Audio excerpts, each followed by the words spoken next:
wanda yake son mace yake ƙaunarta ba zai bata cikin wahala ba. Wanda yake son mace yake ƙaunarta zai haƙuri da ita a duk halin da ta shiga. Ya cinye mata ƙuruciya ta tsufa zai haƙuri da ita a tsufa. Ba ta da lafiya zai haƙuri da ita a rashin lafiya. In ma in akwai zai haƙuri da ita a haka. Zai sadaukar da rigarsa don ya ceci lafiyarta. Za ta sai da kayan ɗakinta. Akwai mata da ta ce mijinta an ce bai da lafiya don Allah za ta sai da kayan ɗakinta a yi masa magani. Saboda ƙauna. To wannan shi ake so mawadda da rahama su ginu kafin haƙoƙi. Alfadlu wal ihsan. So shi yasa yanzu mun daina laccoci akan haƙoƙi. Akan soyayya da rahama muke su muke so su shiga zukatan ma'aurata. In suka shiga ba sai ka ce wa mataka tana jin yunwa ba ma zai bata ta ji yunwa ba.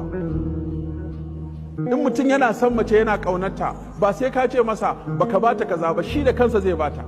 Ba zai wulakanta ta ba zai ci mutuncinta ba saboda mai mawadda da rahama.